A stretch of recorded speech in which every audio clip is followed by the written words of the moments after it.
The poor boy who helped a stranger only to know he was a billionaire. Please do well to subscribe to this channel so that you won't miss any of our inspirational stories. We are not just telling stories, we are hope alive. Ethan Miller's earliest memories were not of the things children normally remembered. There were no memories of playgrounds, cartoons, birthday candles, or stuffed toys. Instead, his memories were filled with the sound of slamming doors, breaking glass, and a man's voice shouting late into the night. His father's voice, Paul Miller. Ethan had learned the shape of fear before he learned how to tie his shoelaces. Their apartment, if it could be called that, was a single crumbling room in the poorest block of town.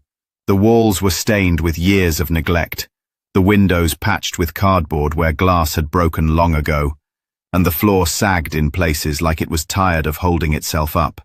The entire building smelled of damp wood, old cigarette smoke, and lives that had been squeezed too hard for too long. Paul's heavy boots dragging across the floor became Ethan's alarm clock and bedtime reminder. When Paul stomped in after a long day, or after no work at all, Ethan could tell what mood he was in before the man even said a word. If the footsteps were slow and heavy, Paul was sad and quiet. Those were the rare, peaceful days. But if the steps were quick and uneven, if Ethan could hear the metal buckle of Paul's belt jangling as he stormed in, then he and his mother braced themselves. That meant anger. That meant shouting. That meant a night of hiding behind silence. Claire Miller, Ethan's mother, had once been lively, according to the photos Ethan found tucked in old drawers. Pictures of a younger woman with bright eyes and a wide smile. But by the time Ethan was 8, life had already beaten that brightness out of her. She was soft-spoken, gentle, and tired. Always tired. She cleaned houses when she could find work, but her health had begun failing early, leaving her struggling to breathe sometimes and wincing whenever she bent to pick something up. It was Claire who carried the weight of Ethan's world.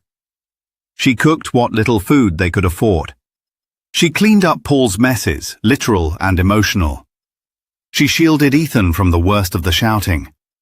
She whispered to him, "Everything will be okay," even when things clearly weren't. But Ethan knew she couldn't protect him from everything, especially not from Paul. Paul Miller didn't just shout. His words were weapons. Sharp, cutting, designed to bruise in places no one could see. "You're weak," he would spit at Ethan. "You'll never amount to anything. You're nothing but a burden." And sometimes on the worst nights, "I should never have had you." Those words settled deep into Ethan's bones. They stayed even on calm days. They lived under his skin, in his chest, in the back of his throat. They replayed in his head during school. They followed him home. They whispered to him when he tried to sleep. He didn't understand why his father hated him so much, why nothing he did was ever enough, why breathing seemed to irritate the man. He grew quiet, because quiet meant safe. He learned to tiptoe around the room. He learned to hold his breath when Paul was angry. He learned to read the air like a storm tracker, predicting when the next explosion was coming. One night, when Ethan was 11, the worst storm came. It started with a crash, Paul kicking the chair across the room. Shards of a plate followed. Claire tried to calm him, whispering soothing words, but Paul wasn't listening. He shouted about losing another job. He shouted about how the world disrespected him.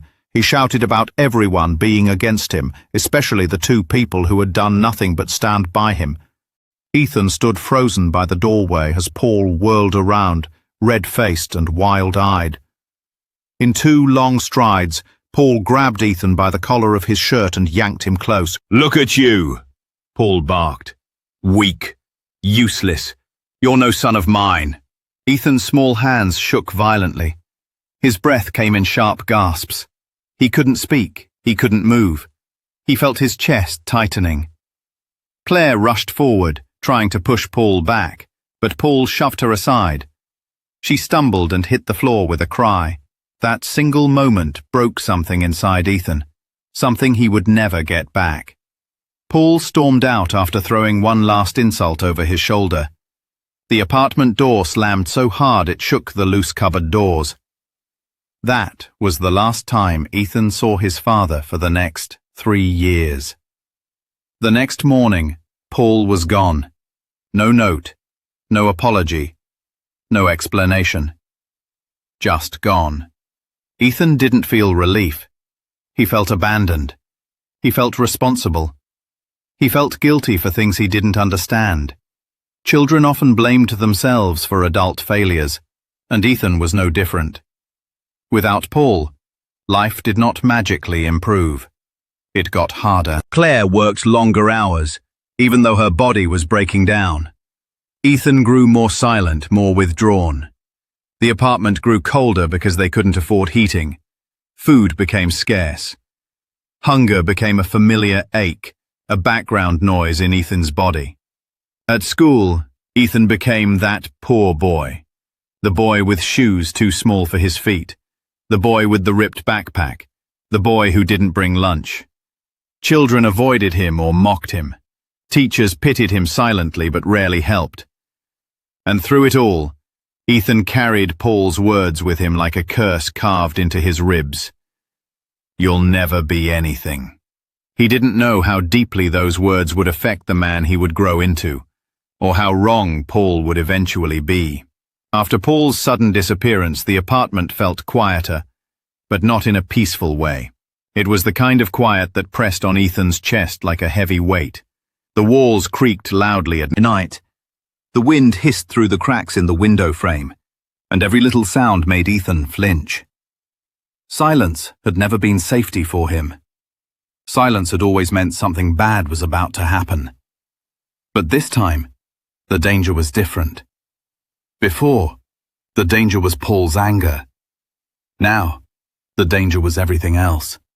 Poverty, illness, hunger, rent, loneliness, and the cold reality that the world didn't care about a boy like Ethan. Claire tried her best to keep things normal, but she was not the same woman she once was. Without Paul's unpredictable presence, she no longer had to pretend to be strong, and the exhaustion she had been hiding for years finally caught up to her.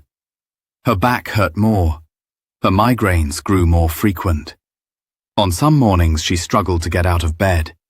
"Don't worry, Mum. I'll take care of us," Ethan would whisper.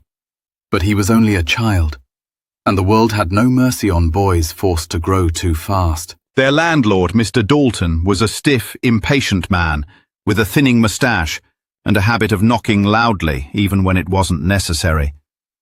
He visited often, always with the same sharp tone. "Claire, rent is late again. Claire, you're 2 months behind. Claire, I can't keep waiting." Ethan hated seeing his mother shrink under the man's harshness. She always apologized, even when she had nothing left to give. To help, Ethan took on any small job he could find. He helped elderly neighbors carry groceries. He swept stores after they closed. He collected discarded bottles and cans to sell. He washed cars in the freezing cold until his fingers went numb. For every hour he worked, he earned barely enough to buy a loaf of bread. But it was something. It made him feel useful. It made him feel like maybe, just maybe, he could keep his mother from breaking completely. School did not offer the escape other children had. Ethan was quiet. Too quiet. He didn't speak unless called on. He didn't look anyone in the eye. He kept his head down and tried to blend into the background. But when poverty clung to a child like a second skin, it was impossible to hide. Kids whispered about him. Some snickered behind his back. A few said it to his face. "Your clothes stink. Did your mum pull that jacket out of a dumpster? He always looks dirty. His dad ran off because he's weird." Ethan learned to ignore them. He learned to pretend it didn't hurt. But every whisper pushed Paul's cruel words deeper into him. "You're nothing. You're weak. You're a burden." Some days, Ethan ate only one meal, whatever the school cafeteria offered to students in need. Most days he pretended he wasn't hungry so his mother wouldn't feel worse than she already did. At night, when Claire finally fell asleep from exhaustion, Ethan lay awake staring at the dim ceiling. He thought about his father. He thought about the life they deserved. He thought about the unfairness of everything. He wondered why some people had everything while people like him had nothing. He prayed sometimes, "God, please don't forget us." But he didn't know if anyone was listening. As weeks passed, their situation worsened. Claire's health took a sharp turn downward. There were days she couldn't go to work at all. Without her income, the bills piled up faster. Mr. Dalton's knocks grew louder, angrier. One evening, after a particularly harsh warning from the landlord, Ethan found his mother sitting on the sofa with her face buried in her hands. The little apartment was cold, the heater broken again. "Mum, are you okay?" She wiped her tears quickly. "I'm fine, sweetheart." But she wasn't. She was spiraling. Ethan sat beside her, placing his small hand on hers. "I'll fix this," he promised softly. "I'll work more. I'll find better jobs." She pulled him close. "You're only a boy, Ethan. You shouldn't have to carry all this." But he already was. He had been carrying it since the night Paul grabbed him by the collar. Months melted into each other, each one harder than the last.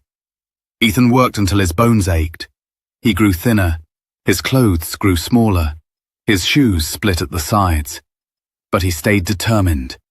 He didn't know how to give up, maybe because life had never given him a chance to rest. Every morning he whispered to himself, "Just make it through today." Every night, "Maybe tomorrow will be better." But tomorrow rarely brought anything new. One bitter winter afternoon, the weight became unbearable. Ethan returned home from school to find a bright yellow notice pinned to their door. "Eviction notice. 3 days to vacate." He stared at it for a long time, unable to breathe. It felt like the world was collapsing around him. Inside the apartment, Claire was lying on their thin mattress, pale and exhausted. She had fainted earlier at work and been sent home. She forced a weak smile when she saw him. "Bad day?" Ethan didn't answer at first. He walked over silently, sat beside her, and handed her the notice. Her hands trembled as she read it. Tears gathered in her eyes, but she blinked them away quickly. "I'm so sorry," she whispered. "I've failed you." Ethan shook his head fiercely. "No, Mum, you didn't fail. Life failed us." That night, Claire collapsed again, this time in the kitchen. Ethan caught her before she hit the floor.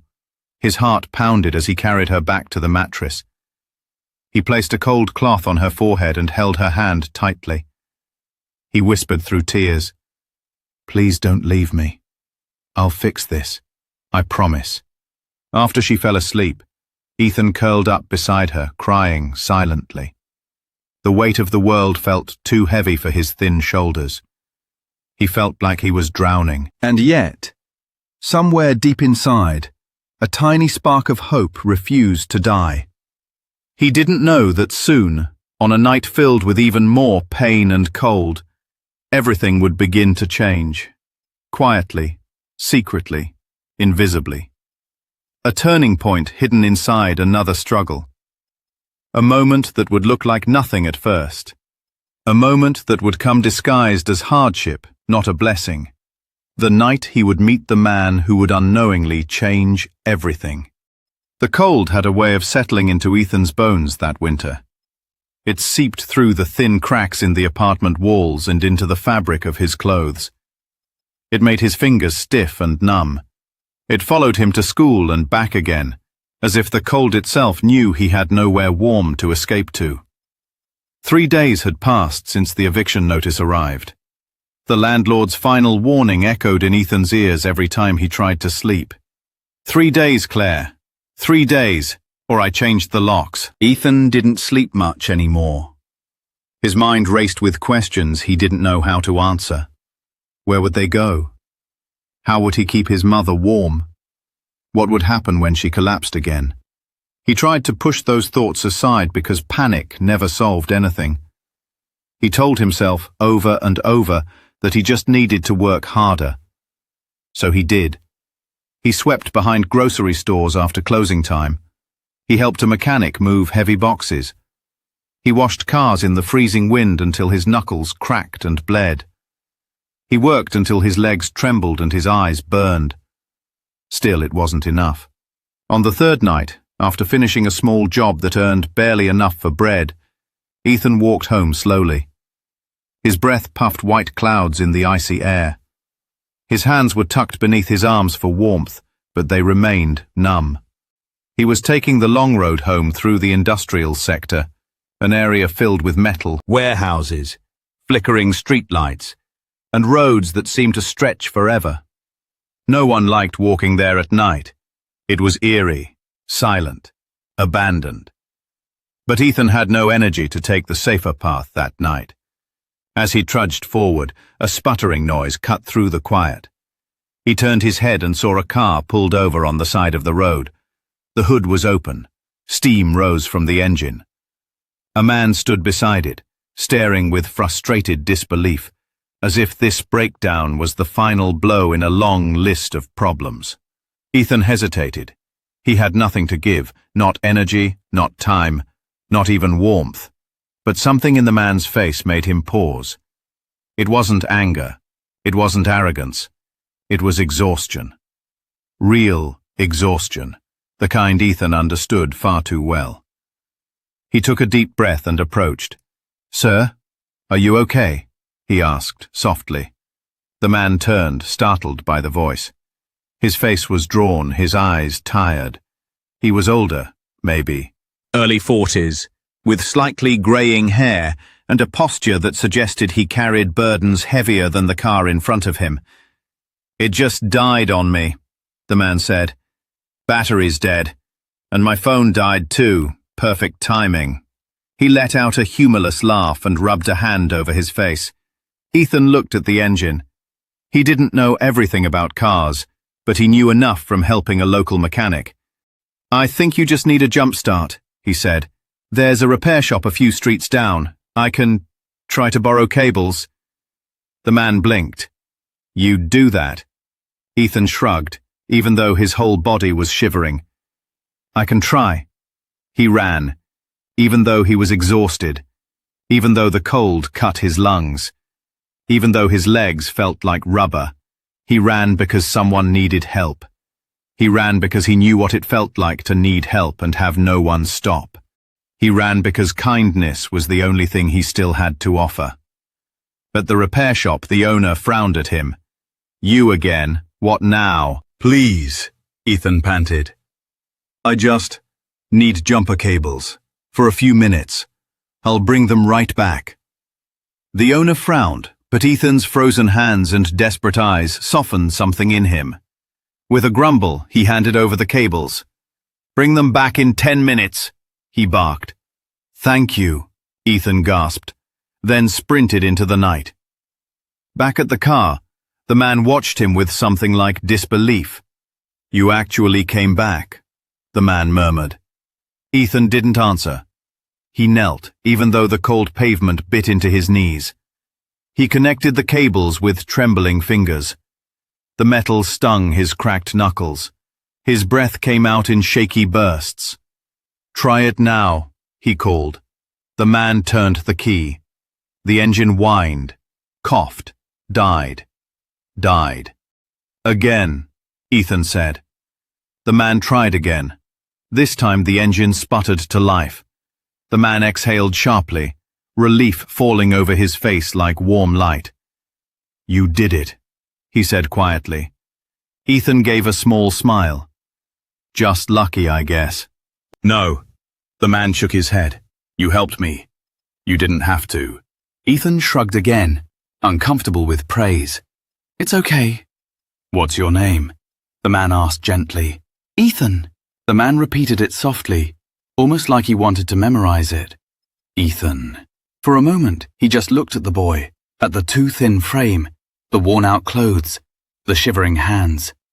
He saw things Ethan wasn't trying to show. Then he said, "I won't forget this." Ethan didn't think much of the words. People said things all the time. People made promises they didn't keep. He just nodded, grabbed the cables, and ran back to the repair shop to return them. When he finally reached home, his fingers were blue with cold. His mother was asleep on the thin mattress, bundled under a blanket far too light for winter. Ethan stood over her, guilt and determination fighting in his chest. He curled up beside her and whispered, "Just hold on, Mum. I'll fix things. Somehow." But deep down, he felt his hope slipping away. He didn't know that the man he helped, the quiet stranger with tired eyes, was going to become the turning point he had been praying for. He didn't know that his act of kindness would echo louder than any of his father's insults. He didn't know that his entire life had just shifted direction. Not dramatically, not visibly, not instantly, but quietly, deeply, permanently. The miracle Ethan needed had already arrived. It was simply wrapped in one more cold, difficult night, and disguised as a broken car. The next morning, Ethan woke to the familiar heaviness in his chest. The cold had crept deeper into the apartment overnight. The windows trembled from the wind. His mother lay curled beneath the thin blanket, shivering despite the layers of clothes Ethan had wrapped around her the night before. For a moment, he considered skipping school to stay and watch over her, but they couldn't afford for him to fall behind. He needed education if he ever hoped to escape. He needed to show his mother he was trying. And mostly, he needed the free school lunch, one guaranteed meal he could count on. He tiptoed around the room, trying not to wake her, and left quietly. Nothing in his life had changed on the outside. The man he helped hadn't returned. There were no mysterious blessings at the door, no miracle money, no sudden opportunity. Hollywood moments didn't happen in real life, especially not to boys like Ethan. The world continued to push him the same way it always had. At school, he was invisible again. Teachers walked past him. Students barely noticed him unless it was to whisper or laugh. His stomach rumbled loudly during morning class, reminding him he hadn't eaten since yesterday afternoon. At lunch, he ate slowly, savoring every bite of the bland cafeteria meal. He forced himself not to think about his mother probably skipping breakfast to save food. After school, Ethan rushed to his cleaning job behind the grocery store. The owner didn't like kids, but he tolerated Ethan because Ethan worked fast and didn't talk much. When the owner dumped a pile of boxes and old cardboard on him, Ethan didn't complain. He just picked up the broom and swept. He worked until the store lights flickered off. By the time he left, the sun had long disappeared behind the grey horizon. The cold slapped him again as he walked home. His legs ached, his eyes burned, his throat felt raw. Life didn't care. He pushed open the apartment door and froze. His mother was sitting upright, tears streaming down her face. In her hand was a folded note. Her shoulders shook with silent sobs. "Mum?" Ethan rushed to her side. "Are you hurt? What happened?" She didn't answer at first. She held out the note with trembling fingers. Ethan took it and unfolded it. It was a final notice from the landlord. They had until tomorrow morning to leave. The room spun for a moment. Ethan felt the bottom of his world fall out. Tomorrow. Not 3 days. Not 2. Tomorrow. His mother broke down completely, covering her face with her hands. "I'm so sorry," she cried. "I tried, Ethan. I really did. I failed you." "No," Ethan whispered, wrapping his arms around her thin shoulders. "You haven't. You haven't failed me. Life failed us." She sobbed harder. Ethan held her until her body stopped shaking. But inside him something cracked. Something small and fragile that he'd been holding on to for too long. He spent most of the night awake, trying to think of solutions that didn't exist. He had no family to turn to, no friends, no money, no savings, no safety net. By dawn, exhaustion forced him into a shallow sleep beside his mother. When he woke, sunlight barely touched the apartment. The air was cold and sharp. His mother was still sleeping, her breathing uneven. He got ready for school quietly, though his body felt like lead. He opened the door and stopped. Something small was lying on the floor outside their apartment. A white envelope. His heart jumped. He picked it up quickly. There was no name on it, no writing, just an envelope, thicker than normal. He opened it slowly. Inside was money, a lot of money, enough to cover rent several times over. His breath caught in his throat. His hands shook violently. He looked up and down the hallway. No one. Just silence. He ran inside and showed his mother. She stared at the envelope, stunned. Tears filled her eyes again, but this time they weren't from despair. I don't understand, she stammered. Neither did Ethan, but he didn't question it. There was no time. He ran to the landlord's office, 2 blocks away, and paid what they owed. Mr. Dalton raised an eyebrow but said nothing. Money was money. He gave Ethan a cold nod and marked their record as settled. When Ethan left the office, the sun warmed his face slightly. It felt like a tiny blessing, but he didn't know that the envelope was only the beginning. Over the next weeks, little changes began happening. A bag of groceries appeared at their door once, then twice, then regularly. His mother received a phone call offering her a free medical checkup program for low-income residents, something Ethan had never heard of before. Their electricity bill seemed mysteriously lower. Someone repaired the broken stair railing outside their building. Someone patched the hole in the apartment hallway wall. Every blessing was subtle, quiet, not dramatic, not flashy. Someone was helping them. But Ethan had no idea who. Meanwhile, he continued working, continued studying, continued enduring. His mother slowly regained some strength.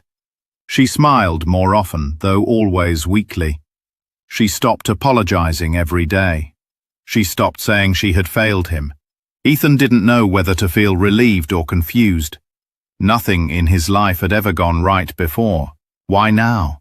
Why in small pieces?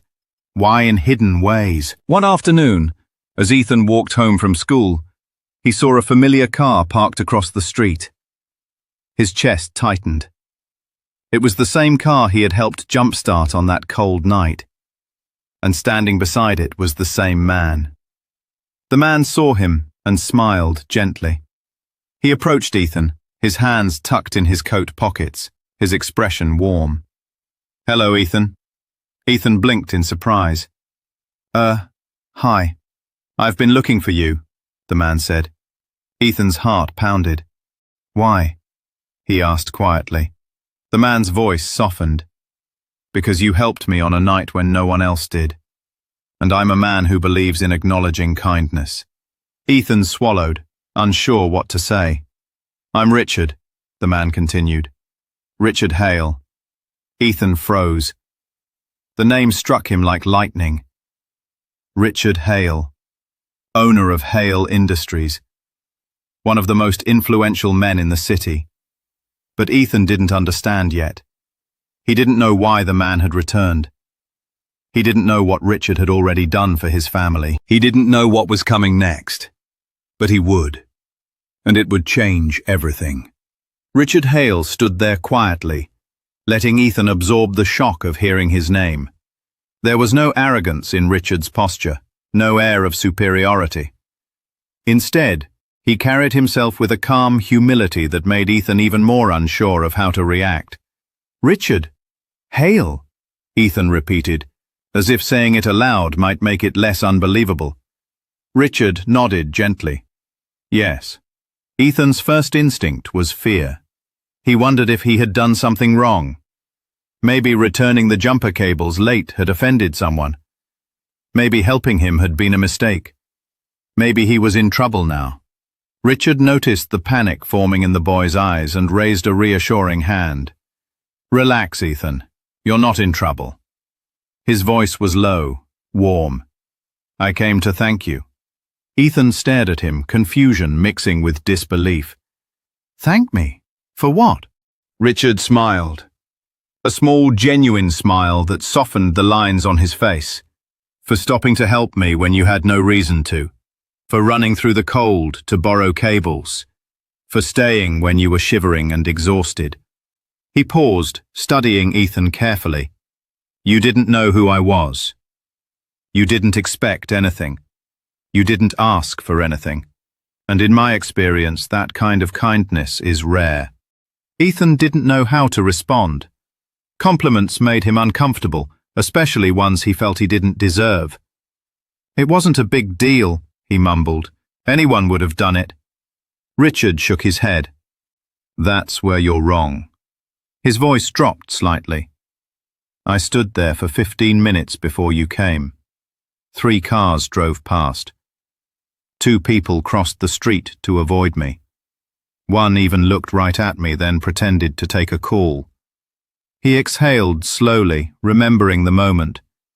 But you stopped. Ethan looked down at his shoes, nervously scraping the ground with the toe of one of them. I just thought you looked like you needed help, that's all. Richard's smile widened slightly. And that was all I needed. They stood in silence for a moment. Cars passed by. Distant voices echoed down the street. But for that moment, the world felt still. Then Richard spoke again, gently steering the conversation. Ethan, how's your mother? Ethan stiffened. She's okay, he lied quickly. Richard's eyes softened with empathy. I saw her collapse that night you brought her home. You were carrying groceries, remember? Ethan blinked. His heart dropped. You saw us. I happened to be nearby, Richard said carefully. I didn't want to intrude, but I could see things weren't easy for you. Ethan felt exposed, vulnerable, the one thing he hated most. He took a step back instinctively. Richard noticed and softened his tone further. I'm not here to pry into your life, Ethan. I'm here because I want to help. Ethan's eyes narrowed slightly, not out of anger but out of caution. Why? Richard took a few seconds before answering. Because your kindness that night reminded me of someone I used to be before life got complicated. It reminded me that there are still good people in the world, even in the hardest places. He paused. And because I could see that you were carrying burdens no child should ever have to carry. Ethan swallowed hard. He felt something tighten in his chest. A mix of gratitude, fear, confusion, and the deep ache of wanting help but being afraid to accept it. What exactly do you want to do? Ethan asked quietly. Richard reached into his coat and pulled out a small card. I want to offer you a part-time job, he said, at one of my auto shops. It's close to your school. You'll learn real skills, mechanic work, diagnostics, customer support, things that can give you a future. Ethan stared at the card as if it might burn him. A job? Yes, Richard nodded. Paid. Fairly. With flexible hours so you can still focus on school. Ethan shook his head slowly. But why me? I'm just nobody. Richard stepped closer, close enough for Ethan to see sincerity in his eyes. You're not nobody, he said. You're a young man with character. A young man who would go out of his way to help a stranger without expecting anything in return. He paused. That's the kind of person I want in my company. Ethan's throat tightened. His father's voice echoed in his mind. You'll never be anything. You're weak. You're useless. Richard's words felt like the complete opposite. So opposite that Ethan didn't know how to process them. He looked down, blinking rapidly to stop tears from forming. Thank you, he whispered. Richard put a gentle hand on his shoulder. You don't have to thank me. Just show up. Work hard. That's all I ask. And your mother, Richard continued. She'll need medical care. I know a clinic. Good doctors. They run programs for families struggling financially. I've already spoken to them. They're expecting her. Ethan's eyes widened. You arranged that? Richard nodded. Quietly. I wasn't sure if you'd be comfortable knowing. Ethan closed his eyes for a moment. Someone cared. Someone actually cared. Not for a reason, not for a benefit, just cared. He felt his chest swell with an emotion he hadn't felt in a long time. Hope. Real, trembling, fragile hope. Richard stepped back toward his car. "You'll be okay, Ethan," he said softly. "Just let people help you." He opened the driver's door, then paused. "One more thing," he added. "Those groceries that keep appearing at your door. The landlord suddenly lowering your overdue fees. The repairs done in your hallway." Ethan's heart pounded. "That was you?" Richard gave a small, humble shrug. "Like I said, I believe in acknowledging kindness." And then he drove away, leaving Ethan standing in the street, clutching the card tightly, tears gathering in his eyes as the truth sank in. He wasn't alone. He wasn't forgotten. He wasn't invisible. Someone saw him. Someone believed in him. It was the first time in years that Ethan allowed himself to imagine the possibility of a different future. Ethan held Richard's business card all the way home. His fingers kept brushing over the raised letters, as if touching the ink could make the moment more real. Richard Hale, the man he helped, the man quietly helping him now, wanted him to work at his company. It didn't feel possible. It didn't feel like something meant for someone like him. By the time Ethan reached the apartment, his hands were trembling. His mother was sitting up, leaning against a pillow, looking a bit stronger than she had a few days ago. The room was still cold, but the air felt slightly lighter. "You're home early?" she said softly. Ethan nodded, trying to steady his voice. "Mum, someone came to see me." Claire frowned slightly, worried. "Who?" Ethan hesitated. A part of him wanted to say everything, every detail of Richard's visit, every kind word, but another part feared saying it out loud might break the fragile magic of the moment. "Just someone I helped the other night," he said quietly. "He offered me a job." Claire's eyes widened. "A job? Ethan, that's wonderful." He nodded, though his voice was still shaky. "He said I'd learn real skills, and the hours won't interfere with school." Tears gathered in Claire's eyes, but they weren't tears of despair this time. They were soft, relieved, grateful tears. "Oh, sweetheart, I'm so proud of you," she whispered. Ethan looked down, the weight of his father's insults battling the warmth of his mother's praise. "Do you think I can do it?" he asked in a small voice. Claire cupped his cheek gently. "I think you can do anything." He wished he could believe it as easily as she said it. The next day, Ethan walked into Hale Auto Services for his first shift. The building smelled of engine oil and metal, and the sound of tools clicked and clanged in rhythm. He felt out of place, like a child who had walked into a world meant for grown men. But the manager, a stocky man named Mr. Reed, greeted him with a warm smile. "You're Ethan. Boss told me to expect you." Ethan blinked. He did." Mr. Reed nodded as he walked him toward the back of the shop. "Yeah, spoke very highly of you. Said you've got good instincts and a sharp mind." Ethan's chest tightened. Compliments felt strange. They rubbed against everything he had grown up believing about himself. Mr. Reed handed him a uniform, slightly too big but clean. "You'll start with basic jobs today. Sweeping, handing tools, learning to identify parts. Nothing fancy. But stick with it, and you'll move up fast. Sound good?" "Yes, sir," Ethan said quickly. "Good lad."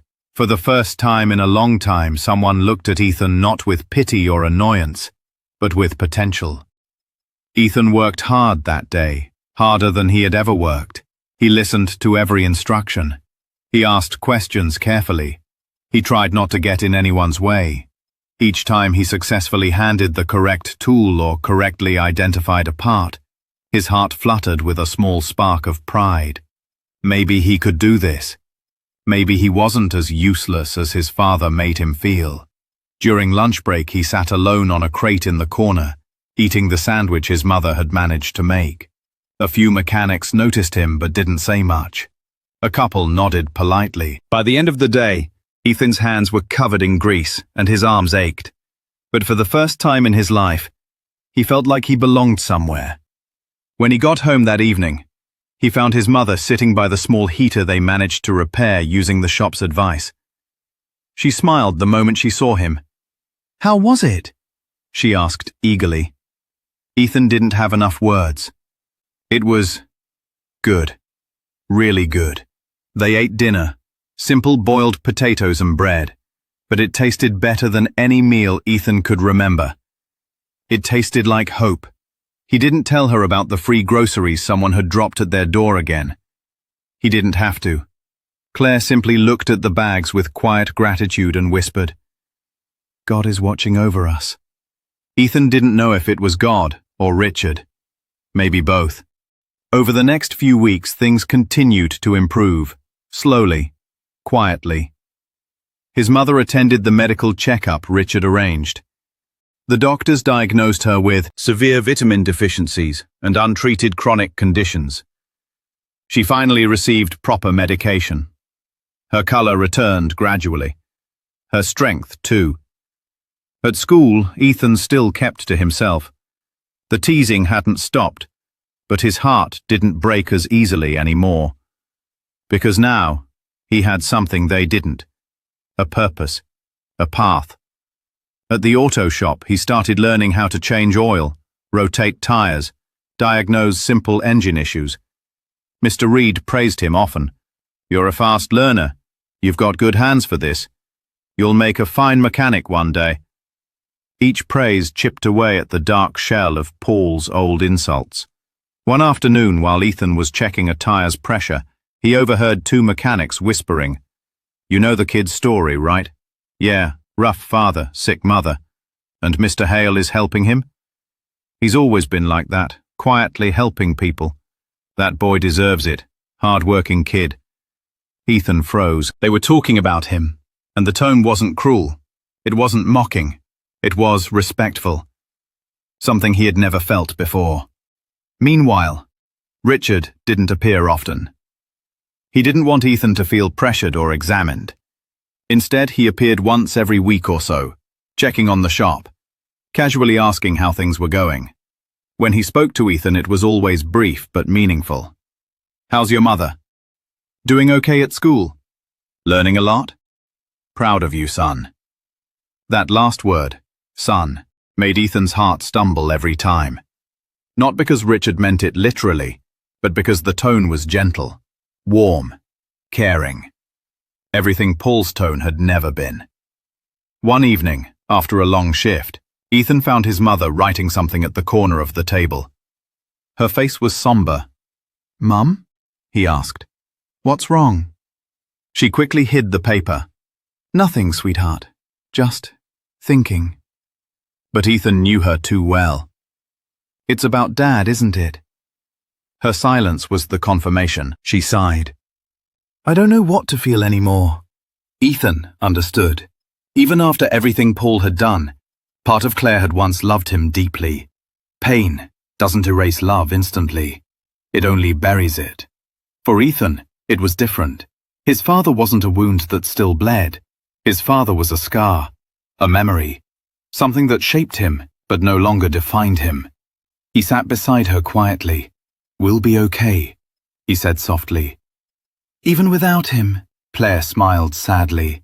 "I know." But Ethan didn't know that Paul's story wasn't over. He didn't know that the past would soon return, broken, desperate and begging. He didn't know that the biggest emotional test of his life hadn't happened yet.